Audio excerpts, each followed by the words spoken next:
messieurs, d'ailleurs, merci de votre fidélité renouvelée à Sénégal 7. Doorati nañu le rendez-vous de Sénégal 7 di le rendez-vous du donner et du recevoir tey jii ki ñu dalal kenn la ci ñi jiite ndaw Yewwi Askan Wi nekk itam ndaw lu yëngatu ci wàllu politique dëkk ba Grand Yoff son nom Bassirou Samb maa ngi laa nuyu. Jibi maa ngi lay nuyu di nuyu téléspectateurs yi nga xam ne yëpp bàyyi nañu xel ak internautes yi bàyyi xel yëpp jamono ji Sénégal TV. di nuyu askanu Sénégal particulièrement la jeunesse dévouée cette jeunesse très engagée qui se trouve un peu partout au Sénégal. Sénégal 7 kon nag door nañu sur le rendez-vous bien sûr bi nga xamante ne ni chaque jour dañ leen di indil gan gu ñuy waxtaaneel lu soxal wàllu actualité brûlante bi ci réew bu Sénégal li ci gën a fës bokk na ci ñetti fan yoo xamante ne nii fi mu toll nii xàppati nañu ko ñoom ne fas yéene nañ cee yëng ba ñëpp dégg leen li ko waral mooy dañu bëgg lépp rek maanaam liberté ak na muy doxee na njiital réew mi di doxee lépp mu soppi ko ci gàttal daal noonu lañ ko tuddee mais man li may njëkkee mooy Bassirou Samb li tax ñu woola fi le choix est loin d'être fortuit hier ou avant-hier gis nañ la sa propos yi nga yëkkati biñ la yëgalee ci kaw fi nga xamante ne nii moom mooy fi ngeen doon defee seen rassemblement bi mais kàddu yi nga yëkkati rëyul nga yaakaar. rëy lan mooy rëy ci kàddu yi ci bi. Macky tey ñu rey la. waaw non xam nga quand on parle ça way la c'est une manière notre manière d'utiliser de faire de la politique xam nga aujourd'hui boo demoon jamonoy Senghor. jamonoy Abdou Diouf politique dafa amoon benn aspect humour dafa amoon aspect reetaan Senghor daal nga daan dégg mu naan ko monsieur Moulin madame Forage nga doon dégg ñu naan ko kay njombar ak nangam et aujourd'hui nous sommes des jeunes. est-ce que bokk na. mais attention xam nga ça dépend ci fa nga ko yóbbu rek. parce que tey boo demee dans le mouvement nawetaan aujourd'hui nga dem dans l'âme c'est des chansons que les gens utilisent juste pour taquiner seen adversaire mais y a rien de méchant à ça. et bu fekkee dëkk nga Ndakaaru yàgg nga dem ci stade nawetaan yi di nga dem di seetaane aujourd'hui football yi nga xam ne dafay am wala làmb ji ay way la yu nit ñi di wayantu entre adversaires. xam nga man Tëngéej laa dëkk kon xam naa lébu gi fa laa bokk moo tax mais fi mu toll nii soo déggee fi ma koy waxee mooy fi réew mi toll tension bi ni mu toll. ñu yëkkati yenn kàddu yi est-ce que du yee fitna. non amul yee fitna xam nga nit aussi. man je m'attendais à ce que nga wax ma ci message bi ma lancé. moo tax pas ci way bi ma way dañuy ñëw donc foofu y a rien de méchant parce que ku dégg ñi dégg xam nañ lan la ñuy wax parce que entre adversaires sur la chaîne politique nit ñi dinañuy tooñante dinañ utiliser parfois humour dinañ utiliser chant ça permet aussi de décrypter parce que aujourd'hui au Sénégal la situation elle est trop tendue les gens se regardent souvent pas comme des adversaires mais comme des ennemis alors que tey aujourd'hui scène politique bi pour man nous sommes des adversaires mais nous ne sommes pas des ennemis et moo tax ma lay renvoyer quand Abdoulaye appelé Senghor très souvent Ndiombor nga dégg ñu ne nit ki ñu ne ko monsieur Fora monsieur madame Moulin monsieur Fora donc c'est juste une manière. yéen politique lu ngeen dugg génn ci. non mais attends xam nga tey bu may wax loo xam ne dama koy wax en tant que message du ci way laa koy jaarale dinaa jàkkaarloog nit assumer man loo xam ne. ci biir loolu da nga am message boo jaaralee. teg ko ci kaw benn nit. mooy kan ki jiite l'ensemble des jeunes de ce pays mooy le ministre de la jeunesse. pourquoi message boobu. waaw mooy ki jàpp ni moo jiite ndaw ñi. parce que non en fait. Pape Malick moom je pense que il est disqualifié. C'est le ministre de la jeunesse. waaw il se dit ministre d'une certaine jeunesse. parce que lui il n'est pas le ministre de la jeunesse sénégalaise. Il a été nommé en tout cas il est le ministre de la jeunesse de Benno Bokk Yaakaar. parce que loolu lay doxee di ko waxee nous avons connu des ministres de la jeunesse sous Wade sous Macky qui sont membres de son parti politique mais qui n'ont jamais été aussi inélégants aussi arrogants que Pape Malick Ndour. Pape Malick aujourd'hui depuis qu'il est à la tête de ce ministère fenn rek la exceller. mooy dem ci plateau de télé yi mooy arrogance am mooy menace ma koy waxal la nag s'il pense qu'au Sénégal on peut avoir un blé goudé la jeunesse sénégalaise n'est pas celle ivoirienne. moo tax nga lancé ko message boobu. mais c'est très parce que c'est lui xam nga tey quand on dit mais kan moo woote ay menaces kan moo woote di saaga di xas nit ñi kan moo dem bay menacer taal ay këru leader. mais c'est parce que c'est le ministre de la jeunesse ou bien ce ministre qui se dit ministre de la jeunesse moo organisé orchestré ndaje yu mel noonu mais ce gars-là il est important que ñu rappeler ni ko su fekkee dafa fàtte li tax ñu fal ko muy ministre de la jeunesse fekk ay DAC domaine agricole communautaire yu fi nekk yoo xam ne ba ñu ko lancé ba tey benn ubbeeku ci maison de la jeunesse et de la citoyenneté yoo xam ne ba ñu ko lancé ba tey inauguré guñ ci benn ndaw ñoo xam ne aujourd'hui ils sont à la recherche de l'emploi ndaw ñoo xam ne seen éducation civique dafa des ndaw ñoo xam ne dañ soxla ku leen jàppale encadrer leen foofu lañ ko doon xaar mais pas qu'il excelle dans la politique politicienne d'accord nañu ni c'est un militant de l'Alliance pour la République mais il est beaucoup plus politique qu'un ministre de la République et que lam ñu waxee rek foofu lañ ko tontoo. ni mu waxee ngeen tontoo. c'est très simple. d'accord mais ba tey jii nii ci wàllu tontu gis nañu yéen a ngi def riposte jaarale ko ci manifestation. maa ngi ko doon wax sànq ñetti fan yoo xamante ni ngeen tegle ko. di def manifestation yoo xamante ne ni gis nañu ne rigueur la àndal. lan ngeen ci jublu concrètement. waaw mais xam nga ji bi dañu nekk dans une république même su fekkee ñi fi nekk nag moom bëgg nañ ñu fi jëlee république yóbbuñu ci monarchie et dans une république dafa am la charte fondamentale constitution moo ñu may le droit de manifester nag mën nga ko def ci forme yu bari ci bind ci parole wala organiser rassemblement yu mel nii Yewwi Askan Wi naa fekk exercer ce droit constitutionnel mooy wax président Macky Sall d'accord ñu ci ni ngay yore réew mi naka lañ ko koy wan nag mooy woo ndawi réew mi woo askan wi dans une manifestation et vous avez vu hier et je pense que ça c'est un message que le pouvoir war a jàngat mooy bi ñu autorisé Yewwi Askan Wi ñëw nañ def nañ manifestation baltaakul jaasi jógul nit ñi ñibbi ci jàmm mais xoolal parfois quand on interdit une manifestation li ñuy mobiliser ci arsenal li ñuy mobiliser ci armée gis nga la muy jur ci yàq-yàq. donc li ñu war a def mooy chaque jour di leen bàyyi rek. ngeen manifester nag chaque jour mais bu fekkee ñu jiite ñun tamit am na ñeneen ñi. lu ñu war a doxi ji. mais su fekkee ki ñu jiite chaque jour mi ngi dëkk ci tojaange mi ngi dëkk ci jaay doole mais buñ ñu xañ chaque jour ñu manifester parce que la manifestation c'est une riposte à l'affront c'est une riposte ci dérive yi nga xam ne nguur gi ñu jiite ci la ñu nekk mënuñu am nguur goo xam ne chaque jour ñu ngi soi-disant dañuy organiser conseil des ministres décentralisé qui est une campagne électorale déguisée di dem fu leen neex ba pare bëgguñu tere ñun constitution lim ñu may mooy manifester bëgguñu ko tere donc ñun dañuy exercer li ñu yoon may moom li ñuy xaar ci moom chaque fois rek mooy bu ñu defee déposer et je rappelle très souvent que nous sommes ci benn régime de déclaration nang yoon def li mu war a def encadré ñu manifestation ku ne wax li nga wax dañuy wax ci côté fond bi ni ngeen koy defee du demee noonu ni ngeen di déposer est-ce que du ngeen tamit xoolaat ni ngeen koy déposer mais comme lan suñu ne leen 3 jours ngeen def ko 2 jours suñu ne lieu bii ngeen changé en tout cas Yewwi Askan Wi di gisaguma ci loolu bii nii d'accord non attends bii on a déposé dans les délais déposé nañ ko délai xam nga la question qu'on doit se poser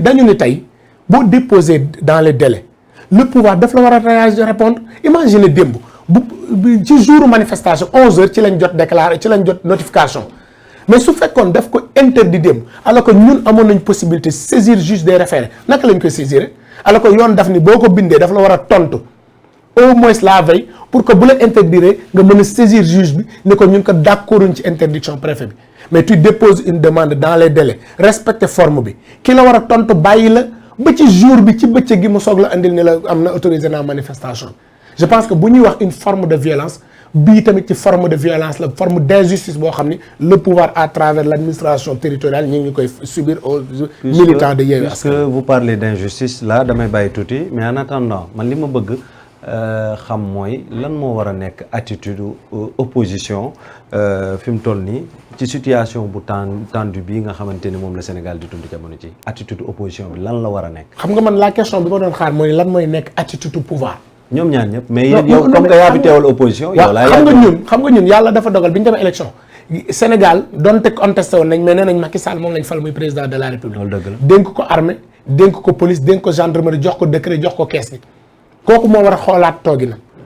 parce que tey coow li muy bari li ko indi ñaar la rek injustice la mais da nga koy tënk ci ñaar benn bi mooy nguur koo xam ne dem nga ba sa mandat jeex nga war a bàyyi nga ne doo bàyyi bëgg a forcer 3e mandat ñetteel bi mooy. waaw yow war ngaa mën a nekk mbër muy bëre te ni yow yaay tànnal sa bopp say adversaire. ah est-ce que dafa tànnal. mais bien sûr lim ñu habitué mooy élection yu jot dafay tànn ñan ñoo war a bokk alors que loolu du prérogative am ba ñu ko dénkee ba nañ ko mu gouverner mais bu élection jotee. képp ko war a bokk ci langue gi na la bàyyi nga bokk. la mu def en 2019 Boun Abdallah Dionne taxaw ne juróomi candidat te juróomi candidat moo am orchestrer la justice ba ñu éliminer Karim Wade éliminer Khalifa Sall mais est-ce que tu penses qu'on va accepter am une 3e victime avec ce dossier bi ñu yóbbu Ousmane Sonko. kon lu mu leen jaral. Abdou xam nga tey boo jëlee dama ne avant may ñëw sax lu ñu jaral Abdou Diouf loo ko mën a reprocher Abdoulaye Wade wala Senghor. mosoo leen gis ñu empêcher ay candidats. man lu ñu politique bu élection jotaan ñi war a bokk daan nañu bokk. mais est-ce que daf leen a empêcher ñu nekk candidat daf leen empêcher. parce que ku ci nekk dafa am loo xamante ni yoon daf la ko toppee. waaw mais ban yoon. yoon bi nekk ci réew mi. mais tey bu ma jëlee cas par exemple le cas de Khalifa Ababacar Sall. waaw mais Khalifa Ababacar Sall tout le monde sait que c'était un complot une commande ont commandé à partir du pouvoir pour éliminer un potentiel adversaire. Pourquoi nag. mais c'est très clair parce que tey dans le dossier Khalifa Sall li ko yóbboon tey dossier bi dama koy répéter chaque jour xam nga ñu lu ñuy ñaan. que le rapport de l'IGE sur la caisse d'avance soit déclassifié. Et dans ce rapport vous ne verrez aucune ligne qui parle d'une suite judiciaire amu ci ay recommandations yu ñuy def lañ jël exploiter ko éliminer un adversaire et durant tout le procès vous avez vu que respecté wuñu ci ay droits am li leen ñoroon rek mooy éliminer ko parce que dans l'histoire judiciaire du Sénégal doo fi gis benn dossier judiciaire aussi rapide que le dossier de Khalifa Ababacar Sall. loolu dañ la koy nangul. en 11 mois mais aussi tamit yéen bu fekkente ne seen leader deful woon dara ba tey jii nii pourquoi ñenn ci yéen waxuma yow. waxuma kenn mais pourquoi ñenn ci yéen di réclamer amnistie. non kan moo réclame. dañu dégg taxawu Sénégal taxaw ne dañ ko war a amnistie. taxawu Sénégal. je vous dis wala fee taxawu Sénégal. waaw dis-moi un seul responsable de taxaw qui a réclamé une amnistie. yow yéen la ngeen di sàkku. non en fait ñun li ñuy jàpp mooy. mais parce que bu ngeen toogee. mel ni da ngeen a bëgg ñu ragal leen seen kii. mooy non waxul nit demandé wuñu ko attention. on n'a jamais été demandeur du grâce du amnistie parce que dañu jàpp ni ce complot bu nekkee ci prison bi lu ngeen doon wax. mais jamais on l'a jamais dit. on n'a jamais vous ne me sortirez pas une seule déclaration de responsable. mais ni ngeen doon taxawee day mel ni ku taxaw di ñaan ne di. musuñu ñaan liberté provisoire ndax feebar na. déedéet taxaw nga jibi arrêtons-nous. allez-y. Khalifa Sall est l'un des rares sinon le seul homme politique sénégalais qui a été condamné pendant 3 ans mu tëdd kaso mosoo dégg mu onk mosoo dégg mu dem infirmerie mosoo dégg ni feebar na. il a vécu sa condamnation. ñun Khalifa am na woon jibi am na amul Khalifa Sall mosoo dégg mu onk mu feebar wala mu dem infirmerie mosoo dégg mu ñaan ba ñu signé seen grâce ba sax keroog il a fallu ñu utiliser force pour génne ko foofu force lañ utiliser pour génne ko parce que demandé wul grâce ñaanu ko dañu jàpp ni ki organiser complot bi tëj ko ci kaso bi condamné ko nangu mandat député nangaa maire kooku nag moom moo war a trouver les voies. bëgguma ngeen laaxatu ci ginnaaw complot quoi. mais c'est un complot mais complot yoo xam da ngeen ñu tegal lu leer nañ. mais dañ ne caisse d'avance. mais dama ne lim ci koppar. waa les caisse d'avance. nii lañ ko jëndee lii. ji bi ka fi njëkkoon a nekk maire wax li muy wax muy Pape Diop. ñu ñëw déglu ne caisse d'avance gaa gi nii lii moo fi manqué lii moo fi am lii lañ dépensé. ci nii léegi olof dafay wax ni. ah waaw lu yëngu lu ne am na lu ko yëngal. rapport IGE ñoom lañ wax. waaw je vous défie et je défie képp ku ñuy seetaan aucune ligne de ce rapport n'a donné une suite judiciaire moo tax ñun xam nga pourquoi tey. ñu réclamer la déclassification de ce rapport. bu génnee yuuxu dina jub fu ñu ko foogal. parce que durant bi Khalifa di nekk à la ville de Dakar bi mu nekk à la ville de Dakar tous les corps de contrôle du pays unanimement l'ont donné en exemple. cabinet d'audit privé yi fi nekk yëpp Sénégal Khalifa lañ doon jël en exemple corps de contrôle étatique yi Khalifa lañ doon jël pour un modèle de gouvernance et de bonne gestion. Les gens avaient senti que ce Khalifa Sall là qui est très bien aimé qui est en train de faire un excellent boulot qui a été un maire de Dakar réélu su ñu ko arrêté wul il va directement à la présidence loolu moo indi woon complot bi ñu yóbbu ko ci kaso bi. mais moom fi mu toll nii moom Khalifa Sall xëy na balaa muy mën a nekk candidat dañuy delluwaat ci li ñu doon wax sànq de mais fi mu toll nii comme que ñu ngi ci Khalifa Sall la transition est bien faite. fi mu toll nii Khalifa Sall. li nekk lépp ci ndoddom bu dañul du war a mën a nekk. waaw loolu nag laa bëgg ñu wax ci ñaar ñu arrêté wu ci Khalifa Sall. Il n'y a aucune décision de justice qui l'empêche d'être candidat. Pourquoi? Parce que la déchéance est une peine complémentaire prononcée par un juge. Vous ne verrez pas ci dossier Khalifa Sall un juge qui a prononcé la déchéance de ses droits civils et politiques amul. mais loo bëgg a wax foofu Bassirou. ma la bëgg a wax ni Khalifa fi mu toll amul lu ko empêché nekk candidat. amul un élément juridique bu ko empêché nekk ak candidat tey. Comment amul élément juridique. mooy li ma la wax. Karim a été condamné. non tu me parles de Khalifa Ababacar Sall. Khalifa dama juum. dama ne la Khalifa Sall. oui. juge dafa ne buñ lay jibi buñ bañee mu bokk bu mu perte ay droits am. c'est une décision bu justice di bind wax ko. ci décision ba ñu rendroon ci procès amul fenn fu ñu prononcer la déchéance de ses droits. mais il a été condamné non. condamné mais moom laa wax une condamnation. yoon dafa am lu mu ci wax. amul benn décision de justice da ngeen a bëgg a layal. deuxièmement non xaar attention non du question lan c'est une candidature qui est valide. amul lu koy tere. le juge bi muy prononcé le conseil constitutionnel rejeté candidature Khalifa Sall en 2017 xam nga ban lan la wax. alors waxul sax ci décision de justice. on parlait du rabat d'arrêt ñun ñu ni ko le rabat d'arrêt est juste suspensif mu ne non puisque le dossier est en cours et que le rabat d'arrêt n'est pas suspensif Khalifa ne peut pas être candidat. mais xam nga yàlla dafa ñu jox dëgg. 6 mois après élection la Cour suprême a rendu une décision disant que désormais le rabat d'arrêt est suspensif entre-temps loolu rek a changé amul beneen élément bu ñu prononcé woon ci Khalifa Sall boo xam ne ñëw na fii donc amul lu koy. quand instant bi ngeen dafay tourner foog ne. mais attends quand on est candidat li nekk seen ndodd li ba tey. déedéet mais quand on est candidat à la présidentielle si tu vas pas à la rencontre de ñi nga xam ñoo la war a voter looy def. est-ce que c'est pas trop tard. pas loolu nga jàpp Khalifa Sall fa mu tolloon ba ñuy def présidentielle bi passé ak léegi nii lu bëri wàññeeku na. ji bi man ba dama ànd ak Khalifa barki Zemb. Khalifa Sall muy dem bay ànd ak Ousmane Sonko. non xam nga il faut pas mélanger les pommes de terre. mais yeggali li nga doon bëgg a wax yeggali li dama ni barki démb laa jógee ak Khalifa ci àll bi. waaw au Sénégal des profondeurs. et c'est le lieu même de faire un plaidoyer parce que ji bi Sénégal sonn nañ. loolu moo wax ju yàq. ñun ñi nekk Ndakaaru sax di sonn mais dama dem ci dëkk yu mel ni Sembène. dans le département Darou Ndiaye dans le département Koumpentoum. dem fu mel ni Thiambal. dem fu mel ni Bani Israël. mais c'est des Sénégalais qui n'ont ni eau ni électricité au 21e siècle nga ñëw di taal sa écran géant sa nit ñi daw di ñëw. mais loolu mooy Sénégal. léegi lan ngeen leen di. et non attends ñun demuñu pour dikk. d'habitude bu ngeen di campagne lu ngeen di wax. léegi nag ñun Khalifa Sall amul fu ñu jaar dikk Sénégalais yi. la moo nekk c'est une tournée boo xam ni on change un peu de paradigme on est parti écouter les Sénégalais. xam seen ay jafe-jafe parce que tey boo demee fii nga xam ne non déglu ma rek da nga ma laaj boo demee par exemple fii ci Diamniadio où on a bâti une ville boo xam ne derrière cette ville y a beaucoup de souffrance des Sénégalais ñu dem tey fële ca département de Bambey dem Baba Garage déglu paysan ba fa ne dugg Kédougou Sabadola déglu Sénégalais ya fa ne jafe-jafe yi ñu ne ñun dañu ni duñu ñëw ni leen lii la ñuy def mais dañuy ñëw ki nekk Sabadola moom moo la gën a xam ay jafe-jafeem ki nekk Baba Garage moo la gën a xam jafe-jafeem ñu ñëw déglu leen ñu wax ñu ñoom seen jafe-jafe te ki la wax jafe-jafeem boo ko dégloo mu jox la piste de solution ñun on veut aller en 2024 un programme boo xam ne ça va être co-construit avec les Sénégalais Sénégalais yi ñooy wax seen jafe-jafe ñoom ñooy def seen proposition ñu ànd ak ñoom pour que demain projet de société bi ñuy teg Sénégalais bi le paysan de Baba Garage le paysan de Dingaraay mon ami bi dëkk fële ca Daaru Njaayeen ki nga xam ne moo nekk Ucambal ki nekk Bandi Israël wala mu nekk ba Netobulu dafay sentir boppam ci programme bi parce que moom moo joxe ay jafe-jafe man moom su ma toll fi mu toll nii dafa mel ni yow validé nga candidature Khalifa Ababacar Sall li ci kanam raw li gët mais pour l'instant man candidature Khalifa romb nañu dafa bokk. waaw léegi Khalifa Sall candidat kan lay nekk candidat pour la gauche wala candidat taxawu Sénégal wala bu Yewwi Askan Wi.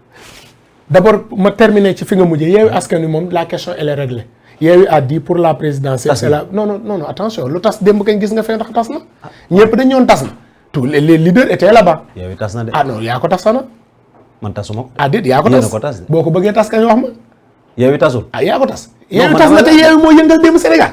non démb est-ce que du passé. non Yewwi moo yëngal démb Sénégal Yewwi Askan Wi xam nga Yewwi Askan Wi daf ni. am na yenn leaders yu toog seen kër attention Yewwi Askan Wi daf ni. local législative nous y allons ensemble pour la présidentielle c'est la pluralité des candidats képp ku bëgg a nekk candidat nekk ko Khalifa Ababacar Sall c'est le candidat des Sénégalais c'est le candidat des Sénégalais c'est le candidat de la réconciliation non danga ma laaj candidat kan la bàyyi ma ñëw mais c'est un candidat qui veut rassembler toute la gauche sénégalaise toute la famille socialiste sénégalaise. gauche bi tas nii. waaw non mais attends bi tax ba li coow li lépp fekk ko mais bu tasuloon kenn du ko bëgg a rassembler. moom coow li fekk yëpp mu naan day rassembler. on veut rassembler toute la famille socialiste toute la famille de gauche. parce que xam nga lu ñu gëm. mission impossible le Sénégal non xam nga tey yow boo mën nga jàpp impossible la mais man mi nekk ci bi di déglu di wax ak nit ñi xam naa ndax c'est impossible. les 20 dernières années nous avons assez souffert de la gouvernance des libéraux te Sénégal fi mu toll nous avons besoin d'un homme sage d'un homme d'État mais un homme qui saura réconcilier les Sénégalais mais ces valeurs-là c'est des valeurs de la gauche. moo tax may réitérer appelu Khalifa tous les camarades socialistes il est temps de venir autour de Khalifa tous les amis de la gauche de venir autour de Khalifa pour faire triompher le projet de la social-démocratie en 2024. gauche bi fondre na ci Benno Bokk Yaakaar. non xam nga la gauche elle est multiple la gauche il y a une partie de la gauche il y a une majorité de la gauche qui est dans la mouvance présidentielle et ça je te fais la révélation dans les jours et les mois qui viennent vous verrez beaucoup de partis de cette gauche, beaucoup de personnalités qui vont rejoindre Khalifa, qui sont aussi bien dans la mouvance présidentielle. Et la famille socialiste, que je te le dis tout de suite, depuis l'appel de Khalifa Sall, de Kip Kip, mais la famille socialiste, un peu partout au Sénégal, nous recevoir, c'est les militants et les camarades de base qui viennent rejoindre Khalifa. Donc ça va être une... Non, ils se retrouvent Bamba Fall day ñëwaat ci. non je te donne pas de nom dama la famille socialiste. dama bëgg a xam rek. non xam nga tey li nga bëgg mooy ma jox la tur mais ci fan yi ñëw nit ñi di nga leen gisal seen bopp. kon Bamba Fall day ñëwaat tey fi ñu dem non xam nga tey moi je ne me focalise pas sur une personne. mais li ma la wax mooy. fu ñu jaar ci Sénégal dans la région de Tamba dans la région de Diourbel dans la région de Kédougou. c'est les camarades socialistes c'est les camarades de gauche qui viennent parce que xam nañ ne Khalifa c'est l'héritier naturel des pères fondateurs et c'est un homme dont le Sénégal a besoin pour sa stabilité en 2024. d'accord fi mu toll nii nee ngeen li ñu seetlu mooy de plus en plus gars yi ñu ngi wax ne non respect liberté. par le gouvernement ñu ngi koy dénoncer rawatina nag emprisonnement yi ñu nemmee ko tey waral sax tax seen manifestation yi ngeen di amal est-ce que vous pensez que l'option de la prison est vraiment une bonne approche? waaw xam nga si Macky Sall quelque chose qu'il a réussi c'est de démystifier la prison. moi je prends mon cas juddu naa màgg ba toll ni ma toll musuñu ma ramas ma njëkk a yóbbu kaso ramas sax xaw ma giri kaso ni prison musuma ko def et bari na ci samay morom yoo xam ne tey régime mu Macky Sall moo tax ñu découvrir kaso dafa nekkoon un mythe mais léegi kenn doonatul un mythe. c'est-à-dire on est en train de judiciariser. mais est-ce que ku deful dara dinañ la yóbbu kaso. waaw mais ñi fi yóbbu kaso te defuñu dara moo bari nañ xam nga bu ñu demee ba Sénégal nit def benn émotique ci page Facebook am ñu yóbbu ko kaso nit reetaan ñu yóbbu ko kaso nit poser question ñu yóbbu ko convoqué ko fële.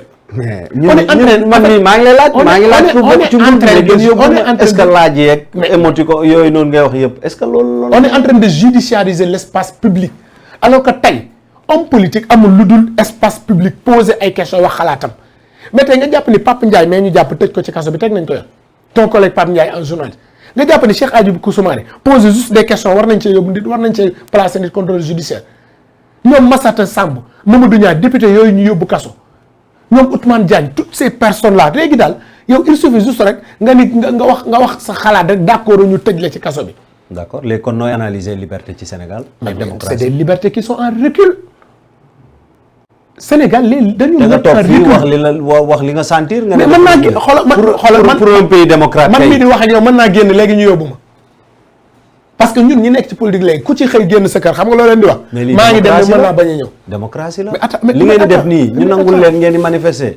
mais ñàkk démocratie weesuwul nga dem saisir un préfet pour def manifestation mu bàyyi ba ca jour ba jox la ñàkk démocratie weesuwul ay leader ñëw manifestation di ñibbi ñu gazé leen ñàkk démocratie weesuwul nga jëpp un citoyen comme Ousmane Sonko dem këram def ko ci résidence surveillée sans le dire mais on n'a plus le droit d'aller et de revenir. Tu penses que ce qui se passe à la cité Keur Gorgui tey est-ce que tu penses que loolu c'est normal un citoyen y a aucune décision bu ne résidence surveillée nga xëy barricade këram kenn mënul dugg mënul génn un député du peuple dem di ko seeti ñu blessé ko ba ma nga hôpital tu penses que c'est ça loolu mooy démocratie mooy kenn mënatul a génn wax ko wax ñu jàpp tëj ngay génn kenn amatul droit sax boo génnee ci mbedd mi ñi ngi secteur yaa ngi xalaat ni ñi ngi la topp c'est ça la démocratie bi ñuy xeex en 2012 pour jëlee fi Abdoulaye Wade au-delà du troisième mandat mais c'était pour respect de la démocratie gis nga Sénégal des générations se sont battues en 58 pour l'indépendance d'autres générations se sont battues en 68 en 88 en 2000 en 2011 et ces générations là la ñu bañ ñi fi nekk tey moom la ñu bañ gis nga Macky Sall ni muy doxale tey su ko Abdoulaye Wade doxale woon tey du yor réew mi man li ma koy ñaan président de la République c'est un jeune Sénégalais ku bu la bëggal une sortie honorable président comme ni ko Batou waxee balle à terre réew mi dal la soxla réew mi jàmm la soxla te jàmm jooju nag responsabilité bi ëpp yow la incombé gis nga teraanga bi ko yàlla defal bu ko xamul dootu ko xamati teraanga weesuwul 14 millions sénégalais gënoo ci judd gënoo ci baax ëppoo ci xam-xam yàlla jël la ni la yow yaa leen jiite. mais yéen élection ñëw yàlla tegaat la nga taxaw ci kanamu sénégalais ni leen je serai à mon second et dernier mandat xam nga tey lu ma yéene Macky Sall mi tey mooy mu génn am une carrière internationale mais s'il persiste à écouter ces faucons yi nekk ci wetam mais yéenewu ma ko fa mu jëm te ñun ñëpp nag jàpp nañu il se définit comme un président de la République un président bi nga xam ne il est venu après les indépendances fii ñu ko jëmale baaxul. pourquoi yéen ngeen di jël faute bi yëpp rejeté ko ci Macky Sall. mais kan lañu fal. mooy njiitu réew mi d'accord moom lañ fal. mais moom bu fekkente ne am na lu ay règles yu fi nekk wala loi bu ngeen ko respecté wul yoon dal seen kaw est-ce que moom am na ci. mais xam nga justice balance moo koy symboliser balance mooy dafay tolloo mais gis nga Ahmed Suzanne Camara lan la fi waxul. waaw barki démb amul ko fi taxaw ne day menacé nañ dem taali kër Ousmane Sonko tey dans le nguuru président Macky Sall ñaata personne ngay dégg ñu épingler leen est-ce que dégg nga un seul ponte du régime qui est inquiété par la justice gis nga justice bu doon tey bu ñëw waa yeeyu waxee nga dal seen kaw pouvoir wax ngeen del saw kenn du am ci mais le sentiment le mieux partagé au Sénégal c'est l'injustice. mais est-ce que war nañoo dem ba nga fi nga xamante ne nii fi ñuy toll ci réew man Djiby mi toog sax di wax su ma la laajee loo xamante ne nii arrangé wu la ñu dal sama kaw. mais loolu tamit du yoon xam nga man en fait. man réew mi dafa mel ni léegi dañu bëgg a forcer. soo farul ci Bassirou da nga war a far ci Djiby. xam nga lu ma gëm. point xam nga lu ma gëm.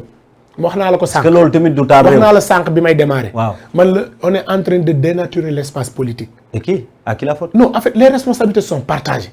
gis nga tey man ni may waxee. non attention li may wax tey ni président Macky Sall parce que moo ñu jiite.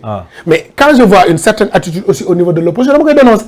parce que dama gëm leen dégg yéen ngeen xam waa opposition. non attends man nag il faut tamit ngeen wax waa opposition bu fekkee jaar nañ ci yoon wala jaaruñ ci yoon. man nag xam nga lu ma yàlla bi ginaaru kenn nenu ma man li ma gëm mooy tey ni ma amee sama droit wax ni d'accord ak Macky Sall noonu la keneen am droit ni d'accord naa ak moom naf man nangul li ma gëm man nangul ko li ma gëm mais le débat na nekk débat civilisé ñu toog man ma wax li tax d'accord ak moom yow moom mu wax li tax d'accord mais kenn amul droit imposer nit fu muy xool kenn amul droit imposer nit li muy wax chaque citoyen sénégalais est libre de prendre position. aussi loolu man loolu laa gëm. aussi tamit politique bi fi mu toll nii dañu dem ba commencer ko bon ni ñu ko bëgg a politiquer dañu dem ba commencer koo yàq wala ñu dénaturer ko ndaxte dañuy gis ne valeur est-ce que amati na ci politique u Sénégal. waaw xam nga man nag sama leader Khalifa Sall fi mu daf ñuy woo ñu émerger ci registre des valeurs dafa gëm ni politique valeur am na ci. xam nga dama la wax sànq ni si espace politique Sénégal léegi les gens ne sont plus presque des adversaires c'est des ennemis alors que tey la contradiction ci idée la war a ne ci principe la war a ne c'est-à-dire tey nit ki nekk pouvoir ak ki nekk opposition mën nañ seq jàmm mais bu politique jotee ñu def ko mais tey li ma gis mooy on est en train de c'est comme si ci benn jungle la ñu nekk alors que nous sommes des humains kenn ku ne war nga mën a assumer fi nga bokk mais dans le respect de l'autre tey Abdoulaye Wade gis nañ ko mu nekk en opposition avec Senghor nekk opposition ak Abdou Diouf mais de temps en temps dañ daan daje autour de l'essentiel ma gis Khalifa Sall nekk maire de Dakar opposition Abdoulaye Wade nekk au pouvoir mais de temps en temps le maire de Dakar di toog ak moom mais tey man je suis adjoint maire à la ville de Dakar la ville de Dakar a écrit une correspondance au président depuis suñu installation pour me recevoir ko mu bañ alors que Barthélémy Dias c'est le maire de la ville de Dakar il doit pouvoir communiquer avec président de la République sur question yi nga xam ne ça concerne l'intérêt de Dakar. Mais on a l'impression qu'aujourd'hui le pouvoir en place quand tu n'es pas avec eux baaxu alors que tey Macky c'est le président de la République nangul nañu ko mais qu'il accepte que d'autres personnes ont été élues députés ont été élus maires kenn ku ne ca lañ la fal ñu bàyyi la nga doxal ko ci yoon bañ a utiliser la force publique. mais est-ce que souvent tamit du ngeen jaawale la personne de Bassirou Sambou mi nekk adjoint maire bu Ndakaaru nga xamante ne loolu c'est l'institution quoi. ak Bassirou mi nga xamante ne ni moom mooy jiite ndaw Khalifa Ababacar Sall. mais on sait faire la part des choses nous chaque fois que la République a besoin de nous dem nañu wuy ji sans pour autant politique parce que dans le cadre de notre mission souvent on a comme l'impression que da ngeen di jaawale casquette yi wala da ngeen di jaawale posture yi. attention dans le cadre de notre mission bi ñu réew mi dénk chaque fois que les autorités publiques convoquent dañuy dem wuy ji dañuy dem toog wax suñu xalaat mais buñ demee ba ñoom ñi nga xam ne ñoo war a jiite réew mi xàmmeetuñu la République ak le parti dafay am problème fii gis nga bi fi Covid-19 amee mais on est tous opposants à Macky mais bi mu wootee ñëpp a dem wuy ji ko jox ko seen xalaat mais gis nañ fa et c'est l'occasion de rappeler que le rapport sur la Covid-19 fàttewuñu ko nañu ko leeral parce que au moment bi ñu naan ñu restez chez vous nekk gars yi ña ngay pàccoo alalu réew mi loolu tamit on a besoin d'avoir une lisibilité sur l'argent que des scandales mais dinaa ci ñëw tuuti. mais nañu ko leeral nañu ko leeral mais en attendant gis nañ tamit benn image buy circulé démb yaa nga fa woon ci sa kanam la mooy Mimi Touré joxante loxo ak Ousmane Sonko jàngat gi ci ñi bëri am mooy politique bu Sénégal tey damay ànd ak yow suba ñu xalabante wala tey mën nañoo nekk des ennemis ñun ñaar ñuy waxante lu bon suba ñu ànd mel ni dara xewul. moo tax ñu war a rafetal xam nga quand je parle de valeur en politique mooy jàkkaarloo ak yow warul tax ma génne lu ñaaw suma gémmiñ ñàkk a ànd ak yow warul tax ma génne lu ñaaw suma gémmiñ parce que nag la vie a de longues et seules les montagnes ne se rencontrent pas en général mais li am solo mooy Yewwi Askan Wi est resté constante dans sa démarche Yewwi Askan Wi aujourd'hui man damay saluer la grandeur non damay saluer la grandeur des leaders xam nga damay saluer leur grandeur xam nga lan mooy grandeur waaw lan mooy grandeur bu doon barki démb par exemple ci élection législative moom peut-être Mimi am na fu mu féete am na attaque bu dul bu ci ne def nañu ñun barki démb moo jaay ci campagne législative ñu yàkkantewul ñoom ñaar dañ ko baal ma eggale mais bis nga tey bi Mimi amee problème ak Macky Sall ñu nar ko jaay doole ci assemblée démb d'ailleurs wax na ko et je salue au moins sa lucidité bi mu ko waxee démb Yewwi xoolul ni Mimi Touré mii lañ jàkkaar lool mais chaque fois qu'il s'est agi de défendre les principes amuñu ci farfarloo et dañu jàpp ni barki démb dañoo yaakaar ne fii intérêt personnel non du question intérêt personnel tey bu doon intérêt personnel la mënoon nañ ni que barki démb ñoo doon jaamarloo mais bi ñu gisee ni Macky Sall kenn ki bi mu meree daa ngemb moo tax non du question ngemb gis nga tey il faut qu'on arrive à un moment donné à oublier nos égos à oublier nos personnes et à placer la République l'intérêt du Sénégal ci kanam et intérêt Sénégal nag bu taxawee képp kuy xool sa bopp matoo njiit et je pense que li xew démb Yewwi Askan Wi fi mu ñu indi mooy ñun Yewwi Askan Wi en tout cas nous sommes constants suñuy démarche la ñu doon xeex démb si Mimi Touré pense que aujourd'hui il est temps que mu rejoindre ce combat là mais pourquoi rejeter. yéen mu ngi mel ni yéen jamono ji li ngeen fi yàq Pape Malick Ndour yëpp bu Pape Malick Ndour xëyoon suba ne moom njiital réew mi dàkk na ne day ñëw ci yéen da ngeen ànd ak moom. mais ki nekk ci lu bon li ngeen yàkkante non mais attends yàkkante wuñu en fait du yàkkante c'est-à-dire dafa am compte dañu d'accordul sa manière de faire mais ki nekk ci lu baaxul bu xëyee bu demee ba rendre compte ni ci li ma nekkoon baaxul mais yaa xëy pourquoi nga koy rejeter. mais ba ngeen di nekk ci combat bu metti ku nekk danaan sa morom mënoo wax a wax ba nit ki baaxul. non xaxarante gi xam nga tey li ñu wax lépp ñun mënuñu comprendre finalement amul xaxarante ñun ban politique lañ war a wala ban discours lañ war a man ci li ma xam ci ki ma yar ci politique mooy mosoo ko dégg mu wax lu ñaaw mosoo ko dégg mu xas mais nag saa yu ñu waree wax dëgg on est ferme sur des questions de principe tey aujourd'hui quand j'attaque Pape Malick quand j'attaque le pouvoir c'est parce que d'accorduma ci ni ñu yore réew mi je considère que ni ñu yore réew mi baaxul je considère que jaay doole gi baaxul mais si ki nekk ci lu bon bis bu demee ba jàpp ne li mu bon na mais mu changé ko pourquoi nga kon ne yàlla sax dañ koy tooñ mu jéggulu ko mu baal ñu. ñun de da ngeen ñu nax rek. ah mais déedéet politique du Sénégal li ñu koy def ñu nax. tey kan moo mën a taxaw ni il n'a pas une fois péché dans sa vie. non loolu dëgg la. ah mais attention la perfection n'est pas de ce monde. mais kan moo taxaw ni musul péché dans sa vie. mais yàlla fii ñuy wax yàlla dañu koy tooñ jéggulu ko mu baal kii baaxul bon kii lu tax ci moom baaxul. non kan moo wax kan lu tax ci moom. non exemple la. ngeen ñëw après ngeen àndaat. oui mais attends.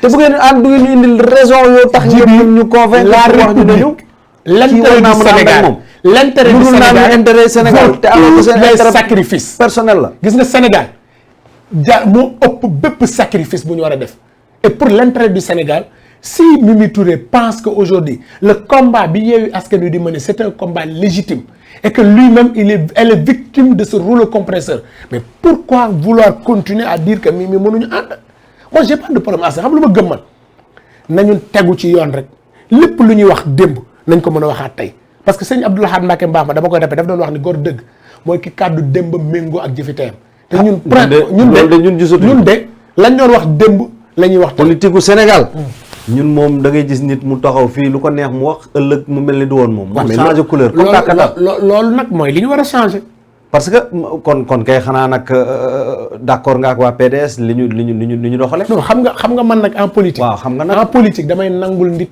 position même su ma partagé wul position dama koy nangu le PDS ils sont restés constants ci seen position dama leen koy nangul je ne commente pas cette position man li may commenter tey ji mooy fi ma bokk ak décision yi ñu jël moo ma ci laajee ma wax la mais la position du PDS damay bàyyi aux militants du PDS ñu commenter ko parce que je considère que ils veulent être constants avec leur démarche kon leer na fi mu toll nii tasu leen yéen waa Yewwi yéen a ngi ci benn buum ba tey waaye nag ku nekk sa candidat waa ji bi xanaa da ngaa bëgg Yewwi tas yow déet man bëgguma mu tas de déet sànq bi léegi yaa ñu koy wax mais ki tas démb ñoom ñëpp a ànd ñëw def seen manifestation ñun de et cette question de candidature elle est réglée lu ñu ànd la réglé dañoo déggoon ne daanaka tas na de waaw mais kon nag ku doon wax tas na démb ak apes tontu na la waaw lan ban message moo nekk derrière rassemblement yi yëpp ngeen jox ko Macky Sall. D'abord c'est de dire basta à l'injustice c'est de dire que le Sénégal doit rester une république